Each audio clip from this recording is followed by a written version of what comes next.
Hey everybody, this is the Sliders Review, and I'm here today to talk to you about The Alienist, Season 1, Episode 1, The Boy on the Bridge. This is a period piece show back in the 1800s. It's a crime drama mystery show, and I love it. So far, they've only had 2 seasons. It has not been renewed for a third one yet. Who knows if it is? This is actually based off of novels, a series of books, and each season is based off that one book. So the third book, they have not adapted yet. Now it took a long time for them to renew season 2, and now with the you know what going on, there's no telling if they're gonna get a season 3 or not. Now this stars Dakota Fanning. Remember I told you her sister Ella Fanning is in the great. They're both in period pieces. That's ironic. This also stars the dude who plays Zemo from the MCU, and is it Ethan Hawke? I think his name is. He's an actor, and so I love the setting in this. I love, you know how most shows have that kind of grayish blue palette? They don't really have a blue palette filter, but it's kind of grayish, muckiness color. It's perfect for this show. I learned so much from this show. I could not believe Teddy Roosevelt is in this show, just like he is in the book. I knew he was the president. I never knew he was a police commissioner of New York. So that took me by surprise. I also learned about something else in here I never really expected. And it's an insane, dark, gritty show. But the second season, I have a little problem with the second season. Okay, in the first season, you have no idea who the killer is, right? And the whole season revolves around this one killer, and they have no idea who it is until it's revealed towards the end. So it's one of those mysteries where you kind of guess, but you can't really guess who, because all the characters in the show will never do nothing like that. So it's kind of like, who is it? You know what I'm saying? But the second season, first it starts off with the whole who did it. Then early in the second or third episode, they reveal who did it. And then after that, okay, that can be a good thing actually, because when you see that person on screen, it's like, oh my god, what the person gonna do next? They're gonna hurt somebody. But no, they kind of redeem this person a little bit, make you feel sorry for this person, and it just kind of didn't really go nowhere with me. But it was still good. There was a couple episodes that were really still good. And so this is not based on true stories, but there are some historical figures that are in this indeed. And there are some people who are based off of real characters. The character of Sarah, played by Dakota Fanning, she is based off the very first female detective of New York, Isabella something or another. So the setting is very beautiful. It looks like London back in the 1800s. It's dark, it's gloomy, but it's in New York. It's a period piece. I love period pieces. And so as the police are patrolling the streets and everything, one is on the bridge and he discovers a boy on the bridge, which is what the title of this thing is. So he has to alert to other cops, right? Now, of course, it's the 1800s. They don't have walkie-talkies. So they take their police nightstick and they bang it up against a flag, like a pole or a light pole and stuff like that. And it makes that clanking noise. That alerts one cop. So then they do it on a pole. And it alerts another and another and another. So when they go and they see the boy's dead body, it is dismembered. It is a very, very, very gruesome scene. I think this show comes on FX or TNT. Either way, yeah, they show the dead body of a little boy, a teenage boy. It is gruesome. So, Teddy Roosevelt, who's the commissioner, he calls in his friend, a man named Laszlo, who is an alienist. He's a psychiatrist and everything. He deals with young kids and trying to help them with their mental distress and stuff, right? So then, when he sees the body, he calls on a man named John Moore. Now, John Moore is busy at this time. He is at a brothel. And yeah. So he's alerted and he goes out to the bridge to see it. Now, the reason why they call him is because he's a cartoonist. Back in those days, it would have taken too long to take the picture with that little the old-fashioned camera to do like the puff of smoke. Plus, it's nighttime; it's gonna be hard to see. And with him drawing and everything, then they can just take it to a printing press and make multiple copies. And when he sees it, he cannot believe what he sees. He has a very weak stomach. He's not used to seeing like dead bodies and this and that. When I tell you it is gruesome, it is gruesome.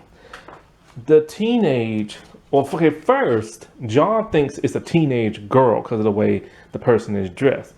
No, it's not. It's a teenage boy, aka a Molly boy. Now, what's the Molly boy, you might be asking yourself? Okay, back in England in the 1900s, there were these people known as Molly boys, Molly men, and they worked in a Molly house. A Molly house is a male prostitution place, a homosexual prostitution place, where tons of young boys, teenagers, and men will work at these places banging other men.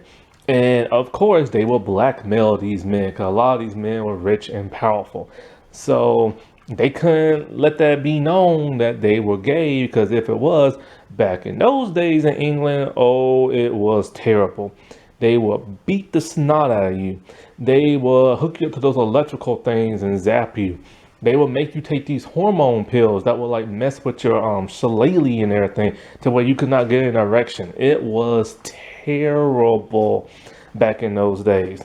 Now, many historians, they don't consider Molly houses a brothel. Don't know why, but they just don't. But like I said before, it is a prostitution place. Now, Molly also it stood for Mary, like but they call them Molly for some reason. Now, many of these Molly boys and Molly men would dress up as women, and that is what John and the other cops found when they saw this young boy dismembered and everything. Now, these Molly men and Molly boys, well, mostly the Molly men, they would also have what's known as like pretend weddings and a mock birth. What that is like, well, of course, the whole marriage thing, they pretend to get married to like the man that goes there. But the mock birth thing, that's a little bit more like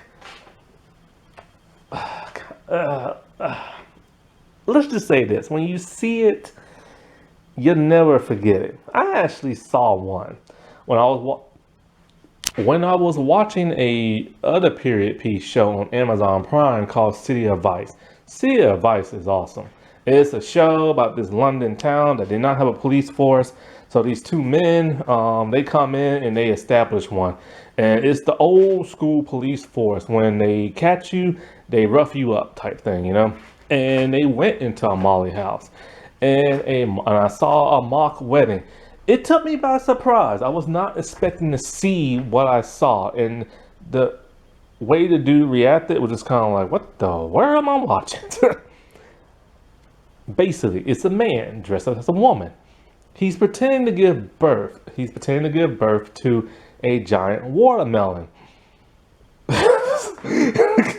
And the facial expressions he made, he's trying to mimic a woman, but he does it in a hilarious kind of way, is striking.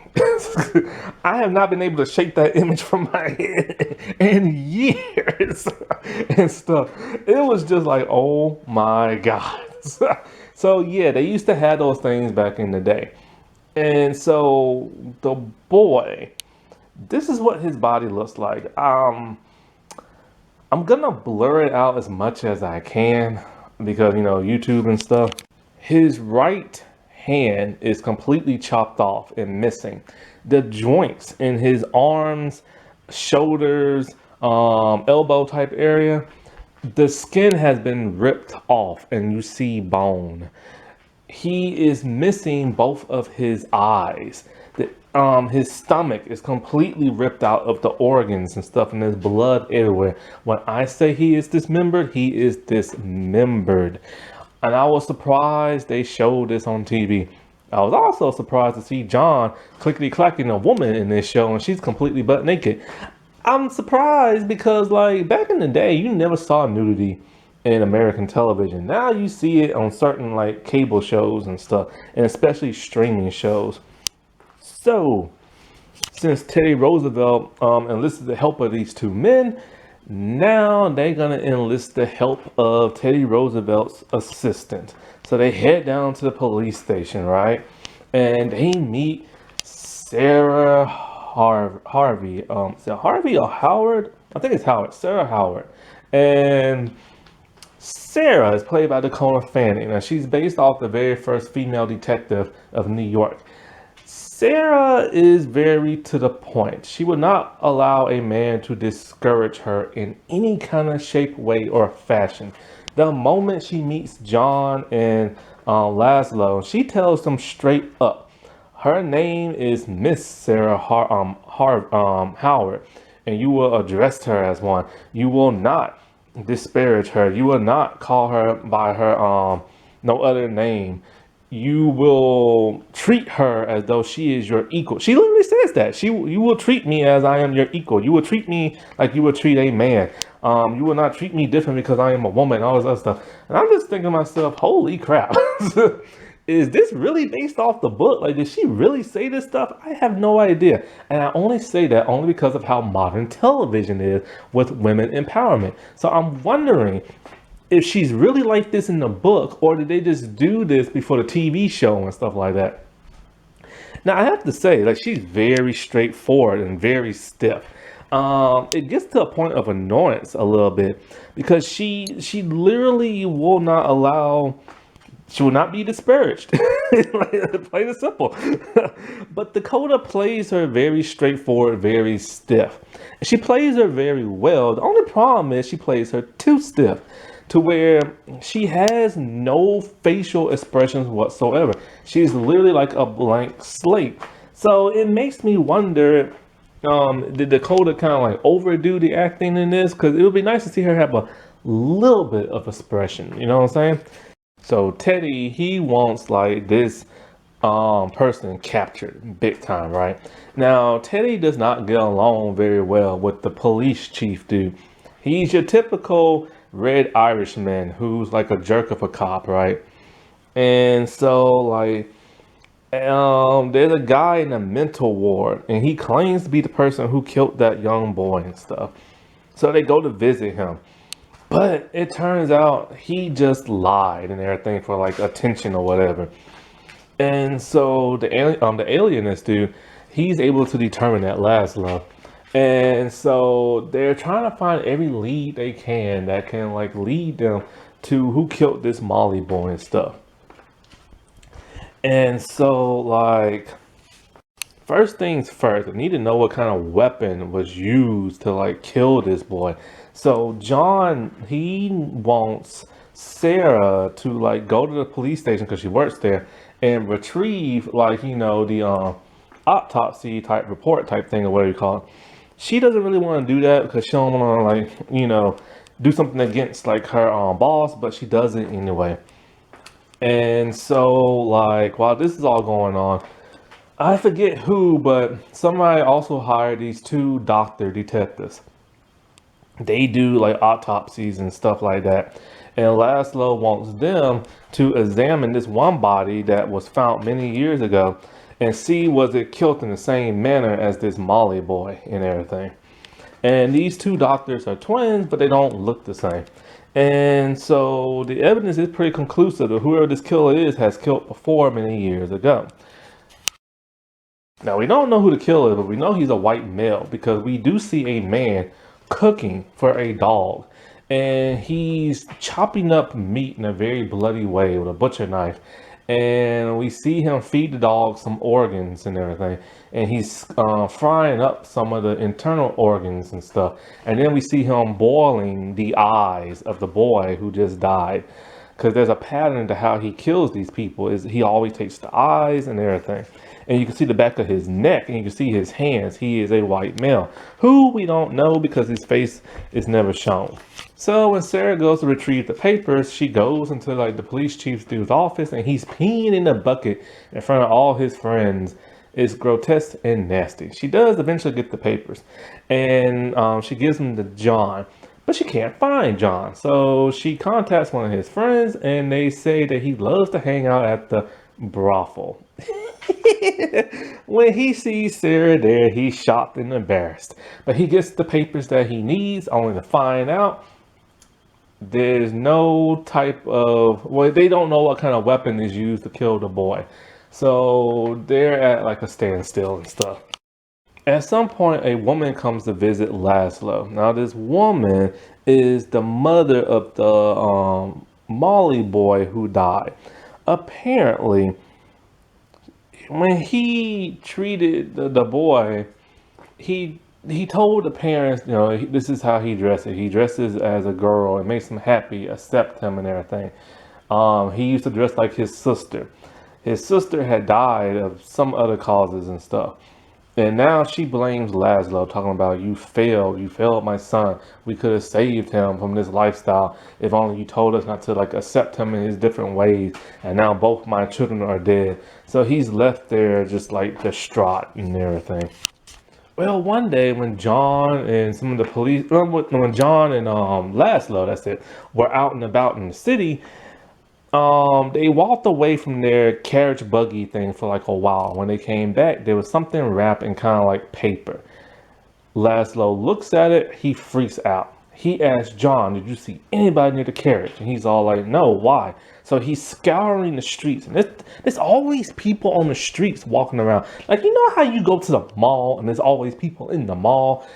That's how the streets of like the old days used to be. There are still people driving carriages around, but there's also people walking the streets. And he's looking, scouring around, and he sees a tall man, and he's dressed in a long coat, and his mouth is covered, and he's wearing a hat. You can only see like the top of his head a little bit. Like you can kind of see his eyes, but not really. He knows that's the person, the murderer. So he chases this man, and the man flees, but him and John are unable to catch this man. And so he leads them into a building, and somehow he escaped before they could get there. And John asks, what did he leave behind? He unwraps the paper. It's a bloody organ and everything. Disgusting. So in a monologue, Laszlo is getting deep into his psyche. He's all like, I must discover who this killer is before he strikes again. And in order to discover this killer, I must become like the killer. I must think the way the killer does. Why does he take eyes? Why does he take certain body parts? Why does he do this? And it's literally like the Hannibal Will thing from the Hannibal show that was on NBC, where you know he's gonna try to think like the way the killer, to become like the killer and stuff. And then in the closing scenes, we see a young boy, and he's dressed like a boy, and he's all along in a street alley, and then we hear a man's voice talking about, what are you doing here, you little boy? So it's the killer, and he's gonna get that boy.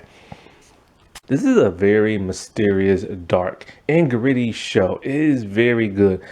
Sadly, the whole idea of murdering boy prostitutes is very disturbing, but being that disturbed is kind of what makes it so edgy, that makes you want to like watch more and figure out like who's doing this. And all the characters from the books show up in this show. Even Mary, like the mute maid of Laszlo and everything, like, and his butler dude, his assistant, like, it's just, and it's very well acted too. That's the great thing about this. The dude who plays Zemo, that dude's always good at acting. All he has to do is just talk, and he's like so good and stuff. Like, he doesn't even have to do nothing. All he has to do is just sit there and talk. Like when he was talking about becoming the killer and thinking like the killer, it was just like groundbreaking, just like how he said it and what he said, and stuff. Alrighty, well, I'll talk to y'all later. Bye.